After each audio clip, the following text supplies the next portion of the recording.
Bismillahirrahmanirrahim. Assalamualaikum warahmatullahi wabarakatuh. Di sini saya Dwi Nur Afifah NIM T2019-1094 akan membahas mengenai buku bimbingan konseling di sekolah dan di madrasah karya Dr. Mulyadi SAG MPD. Di sini kita akan membahas tentang bab 4, yaitu tentang pendekatan dan teknik-teknik bimbingan dan konseling. Nah, pada bab 4 ini terdapat 4 subbab pembahasan. Yang pertama yakni pendekatan bimbingan dan konseling. Yang kedua, pendekatan dan bimbingan konseling Islam. Yang ketiga, teknik-teknik bimbingan konseling, dan yang keempat, teknik-teknik bimbingan dan konseling Islam. Untuk sebab yang pertama yakni membahas tentang pendekatan bimbingan dan konseling. Nah, pendekatan bimbingan dan konseling ini terdapat 10 pendekatan, yaitu yang pertama yaitu pendekatan behavioral. Kita sudah tidak asing lagi dengan istilah ini. Behavioral biasanya identik dengan tingkah laku. Nah, tujuan dari pendekatan behavioral ini adalah menghilangkan atau menghapuskan sifat-sifat maladaptif atau masalah dan digantikan dengan sifat yang baru, yaitu adaptif yang diinginkan oleh klien. Dan bagaimana sih proses pendekatan behavioral ini? Yaitu yang pertama, konselor itu merumuskan masalah yang dialami oleh klien. Apakah seorang konselor tersebut mampu membantunya dalam menyelesaikan permasalahan tersebut? Kemudian yang kedua, konselor itu bertanggung jawab atas penyelesaian masalah yang sedang dihadapi klien. Dan yang ketiga, diharapkan konselor itu dapat memberikan hasil kepada klien tersebut. Lalu kemudian prinsip dari pendekatan behavioral ini yang pertama, memodifikasi tingkah laku melalui pemberian penguatan. Kemudian yang kedua yaitu mengurangi frekuensi sikap atau tingkah laku yang tidak diinginkan. Dan yang ketiga yaitu pengondisian klien melalui pemberian contoh atau model kepada klien. Kedua yaitu pendekatan Gestalt. Nah, konsep dasar pendekatan Gestalt ini adalah manusia itu dalam kehidupannya selalu aktif. Manusia itu bukan semata-mata penjumlahan dari bagian organ tubuh seperti jantung, hati, mata, dan lain-lain, namun merupakan koordinasi dari bagian-bagian tersebut sehingga terdorong dalam suatu integrasi dan kemajuan, entah itu dalam pemikirannya, perasaan, dan lain-lain. Tujuan dari konseling Gestalt ini yaitu membuat seseorang itu percaya diri, membuat seseorang itu berani dalam menyelesaikan permasalahannya, tidak selalu bergantung kepada lingkungan atau kepada orang lain, menyadari bahwa dirinya sendiri itu memiliki kelebihan dan kekurangan masing-masing sehingga ia bisa menyelesaikan permasalahannya dengan mandiri. Selanjutnya yaitu proses konseling Gestalt. Nah, fokus utama konseling Gestalt ini terletak pada kesadaran atau keadaan pada diri klien. Nah, jadi di sini konselor itu mengarahkan kliennya dalam mengenali dirinya, mengenali keadaan yang terjadi pada dirinya sendiri. Di sini ada dua pilihan, yaitu menolak keadaan dirinya atau membuka serta menerima keadaan yang sedang terjadi pada dirinya saat ini, sehingga membuat si klien itu menyadari akan keadaan dirinya sehingga berani untuk menghadapi permasalahan yang sedang dihadapinya. Nah, yang ketiga yaitu pendekatan konseling rasional emotif. Nah, pendekatan rasional emotif ini bertujuan untuk mengatasi pemikiran klien yang tidak logis tentang dirinya dan lingkungannya. Jadi di sini konselor itu berusaha untuk mengarahkan kliennya agar si klien dapat berpikir secara realistis dan rasional. Ciri-ciri dari konseling rasional emotif itu yang pertama, konselor itu lebih aktif daripada klien. Kemudian yang kedua, konselor itu membangun hubungan yang baik dengan si klien. Nah, tujuannya agar si klien itu bisa terbuka peka dan juga si konselor ini dapat mengarahkan pemikiran yang tidak logis menjadi pemikiran yang rasional. Kemudian hakikat masalah yang dihadapi oleh klien yaitu dalam pendekatan konseling rasional emotif itu disebabkan karena ketidaklogisan dari pemikiran dari si klien tersebut. Itu merupakan hakikat dari permasalahan yang terjadi pada klien pada pendekatan ini. Nah, tujuan dari pendekatan konseling rasional emotif di sini yaitu untuk menyadarkan si klien bahwa penyebab utama dari permasalahannya adalah ketidaklogisan pemikiran dari klien itu sendiri, sehingga harapannya konselor itu dapat membantu mengarahkan klien agar pemikiran dari klien itu yang semula itu tidak logis menjadi pemikiran yang logis. Selanjutnya yang keempat yaitu pendekatan konseling analisis transaksional. Nah, menurut Eric Derne, pendekatan konseling analisis transaksional ini merupakan upaya untuk merangsang rasa tanggung jawab seorang individu terhadap tingkah lakunya, kemudian pemikirannya, kemudian sifat dia atau pemahaman dia dalam berhubungan dengan orang lain. 5. Yaitu pendekatan konseling klinikal. Menurut Edmund Griff Williamson, tujuan dari pendekatan ini yaitu mengganti tingkah laku emosional impulsif menjadi tingkah laku yang rasional. 6. Yaitu pendekatan direktif, di mana pendekatan ini dipelopori oleh Williamson dan Darley, di mana mereka itu mengemukakan bahwa seseorang itu tidak dapat menyelesaikan permasalahannya sendiri. Dia membutuhkan orang lain dalam proses penyelesaian masalahnya. Nah, orang lain di situ disebut konselor, di mana konselor ini bertujuan untuk membantu menyelesaikan permasalahan yang dihadapi oleh seseorang. Yang ketujuh, yakni pendekatan non-direktif. Nah, pendekatan ini memiliki keyakinan bahwa setiap individu itu mampu untuk menyelesaikan permasalahannya sendiri. Hanya saja adanya hambatan dalam proses mengembangkan potensinya, sehingga membutuhkan orang lain untuk membantu mengembangkan potensinya, sehingga seseorang tersebut dapat menghadapi permasalahannya dengan mandiri. Yang kedelapan yaitu pendekatan elektrik. Nah, pendekatan elektrik ini merupakan perpaduan antara pendekatan direktif dan non-direktif, karena pendekatan direktif dan non-direktif itu memiliki tolak belakang atau memiliki perbedaan yang sangat signifikan. Nah, menurut Prayitno, pendekatan elektrik ini adalah mengambil keuntungan atau kelebihan dari masing-masing pendekatan, kelebihan dari pendekatan direktif dan juga pendekatan non-direktif, sehingga dipadukan menjadi suatu kesatuan yang utuh. 9 yaitu pendekatan konseling psikoanalisis, di mana tujuan dari konseling ini yaitu menolong individu dalam menyesuaikan diri, kemudian juga menyadarkan atau memahamkan klien mengenai hal-hal yang tidak ia sadari. 10 atau yang terakhir yaitu pendekatan humanistik, di mana pendekatan humanistik ini berfokus kepada potensi diri sendiri, potensi dari diri kliennya, bagaimana diri klien itu menyadari akan potensi dirinya sehingga ia dapat memilih keputusan dalam menyelesaikan suatu permasalahannya. Dan sebab yang kedua yakni tentang pendekatan bimbingan dan konseling Islam. Terdapat 5 pendekatan bimbingan dan konseling Islam. Yang pertama yaitu pendekatan fitrah.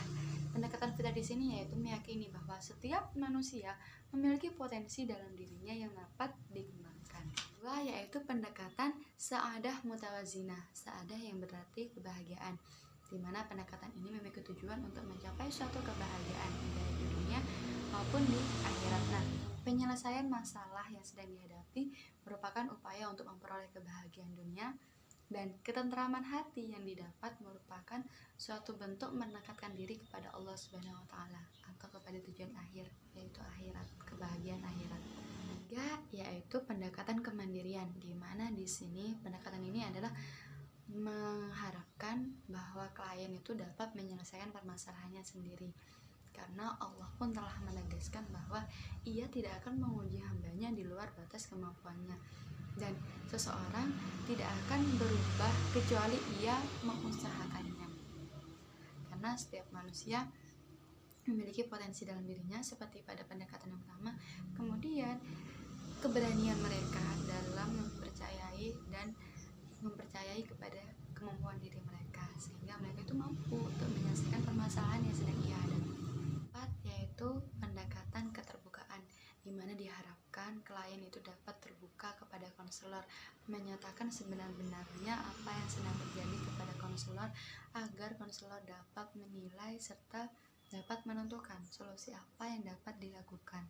Nah, MD Dahlan mengatakan bahwa klien memiliki hak untuk menyatakan perasaannya seluas-luasnya, sehingga juga dapat membantu si konselor dalam memahami permasalahannya dan memikirkan solusi yang terbaik apa yang harus dilakukan oleh seorang klien tersebut.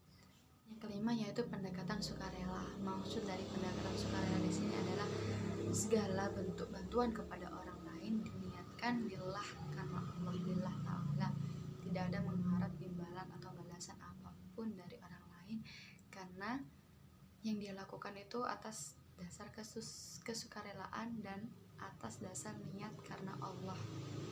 Sebab yang ketiga yaitu teknik bimbingan dan konseling. Yang dimaksud teknik bimbingan dan konseling ini adalah settingan atau cara yang dilakukan dalam melakukan suatu bimbingan dan konseling itu. Teknik yang pertama itu teknik umum. Teknik yang umum ini terdiri dari yang pertama kontak mata, di mana kontak mata ini penting. Kontak mata antara klien dan konselor. Jadi saat kita ada kontak mata dengan orang lain, itu tandanya kita mendengarkan mereka dengan sebaik mungkin, sehingga seseorang jika berbicara menggunakan kontak mata maka seseorang yang sedang berbicara itu merasa dihargai karena mereka merasa didengarkan dengan baik. Yaitu ajakan berbicara, entah itu dari klien ataupun dari konselor. Jika ada ajakan berbicara, maka sepatutnya seorang konselor atau klien juga meresponnya, dan juga ajakan bicara ini bisa menciptakan suatu situasi yang hangat dalam proses bercerita. Kemudian yang ketiga yaitu 3M. M yang pertama yaitu mendengarkan dengan baik. M yang kedua yaitu memahami dengan positif, dan M yang ketiga yaitu merespon dengan tepat, dimana saat seseorang itu bercerita, kita itu bisa mendengarkan dengan baik sehingga mereka merasa dihargai. Yang kedua, menerima dengan positif. Jadi seseorang jika direspon dengan positif maka ia akan senang. Dan yang ketiga yaitu merespon dengan tepat. Jadi kita merespon hal yang diberikan dari klien dengan tepat. Tepat yaitu dorongan minimal, misalnya seperti mengangguk, iya, jadi saat klien bercerita ada respon dari seorang konselor, entah itu dia mengangguk, itu tandanya dia memahami apa yang sedang diceritakan oleh klien. Kemudian jadi itu menanyakan, jadi adanya timbal balik, tidak pasif dalam bercerita tersebut. Dan selanjutnya yaitu pertanyaan terbuka. Nah, pertanyaan terbuka di sini memiliki tujuan agar tetap berlangsungnya suatu percakapan tersebut sehingga tidak pasif dan dapat memperoleh informasi yang lebih luas mengenai masalah yang sedang dihadapi oleh klien. Yaitu refleksi isi dan perasaan. Di sini maksudnya adalah mematurkan kembali apa yang telah diceritakan oleh si klien. Jika yang diceritakan itu klien sedih, maka konselor juga merasakan sedih dan mematurkan kembali. Maksudnya adalah menjelaskan atau mengutarakan kembali apa yang dirasakan oleh si klien, sehingga si klien merasakan bahwa ternyata konselor tersebut bisa memahami tentang keadaan dirinya.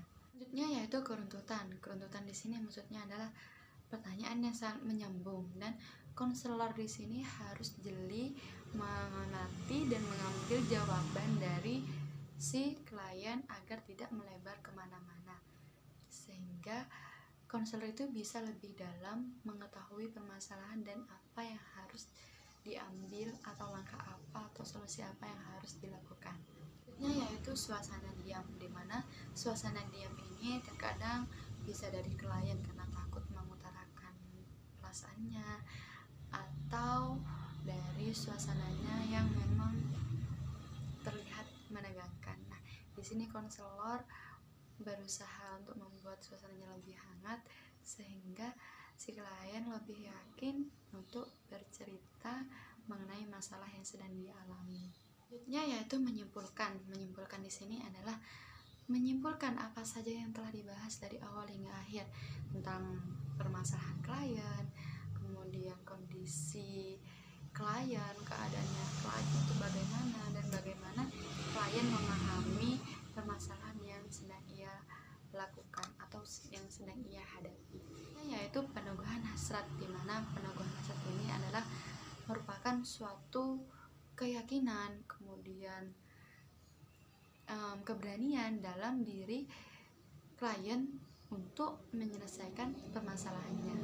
Itu konfrontasi, di mana konselor di sini itu menyatakan secara terang-terangan jika apa yang disampaikan oleh klien itu tidak sesuai dengan kenyataannya, agar si klien tersebut dapat menyadari kesalahannya dan dapat memperbaiki kesalahan yang telah dia perbuat. Kontak psikologis atau jembatan hati, di mana di sini antara klien dan konselor memiliki perasaan yang sama. Jadi konselor di sini berusaha memahami apa yang sedang dirasakan oleh si klien, seperti 3M tadi: mendengarkan dengan baik, kemudian menerima dengan positif, serta merespon dengan tepat, sehingga antara klien dan konselor sama-sama merasakan apa yang sedang dialami oleh klien. Yaitu teknik khusus, di mana teknik ini bertujuan untuk mengembangkan kemampuan klien. Yaitu pemberian informasi, di mana jika seorang klien membutuhkan informasi mengenai sesuatu yang berhubungan dengan masalah yang sedang dihadapi, maka konselor dapat memberikan suatu informasi yang berguna bagi klien tersebut. Yaitu pemberian contoh pribadi, di mana di sini untuk meyakinkan klien bahwa masalah yang dihadapi itu pasti selesai karena telah dilaksanakan sendiri atau telah pernah terjadi pada diri konselor. Jadi apa pengalaman dari konselor dalam mengatasi suatu permasalahan dia ceritakan kepada klien, agar si klien itu yakin dan percaya bahwa permasalahan ini tuh bisa selesai karena telah terjadi sebelumnya yang dialami oleh konselor. Yaitu perumusan tujuan. Perumusan tujuan di sini adalah menyadarkan klien apa sih tujuan mereka itu mengadakan bimbingan dan konseling ini, sehingga saat dia mengetahui tujuannya itu apa, dia akan lebih berani dalam melaksanakan hasil dari bimbingan dan konseling itu. Yaitu desensitisasi, di mana ini merupakan suatu teknik jika suasana bimbingan dan konseling itu terlihat lebih menakutkan atau menegangkan, maka dibuat suasana yang lebih tenang sehingga klien bisa lebih nyaman dalam proses bimbingan dan konseling. Yaitu nasihat, di mana setelah klien itu menceritakan permasalahannya, maka seseorang itu perlu nasihat kira-kira apa sih yang harus dilakukan oleh seorang klien itu dalam menyelesaikan permasalahannya. Yaitu kursi kosong. Kursi kosong di sini ditujukan untuk mereka yang kesulitan dalam berkomunikasi dengan orang lain, maka diberi suatu bantuan kursi kosong untuk melatih dirinya dalam berkomunikasi dengan orang lain. Subbab yang keempat, yakni teknik bimbingan dan konseling Islam. Yang pertama yaitu kasih sayang, di mana dalam proses bimbingan dan konseling ini, dalam Islam ini, yang pertama yaitu kasih sayang, di mana antara klien dan konselor harus memiliki rasa kasih sayang, di mana dari rasa kasih sayang tersebut akan timbul sikap mengayomi dari konselor kepada klien, dan klien pun jika memiliki kasih sayang maka ia akan merasa nyaman dan lebih percaya kepada konselor bahwa ia orang yang tepat untuk diceritakan permasalahannya dan orang yang tepat yang dapat memberikan nasihat atau dorongan kepada dirinya sehingga ia mampu menyelesaikan permasalahannya dengan baik. Yang kedua yaitu al-qudwah al-hasanah, di mana seorang konselor ini bukan hanya seseorang yang dipercayai dapat menyelesaikan suatu permasalahan klien, namun konselor ini memiliki keteladanan yang dapat diteladani oleh klien. Jadi dari konselor tersebut harus menerapkan suatu sikap yang baik dalam kehidupannya sehari-hari sehingga dapat menjadi panutan atau menjadi contoh bagi kliennya sendiri. Bahasan mengenai bab 4 yakni pendekatan dan teknik-teknik bimbingan dan konseling dan pendekatan dan teknik-teknik bimbingan dan konseling Islam. Semoga hal ini bisa bermanfaat untuk kita semua. Saya mohon maaf atas kesalahan dalam tutur kata ataupun kesalahan dalam sikap saya. Kurang lebihnya saya mohon maaf. Wassalamualaikum warahmatullahi wabarakatuh.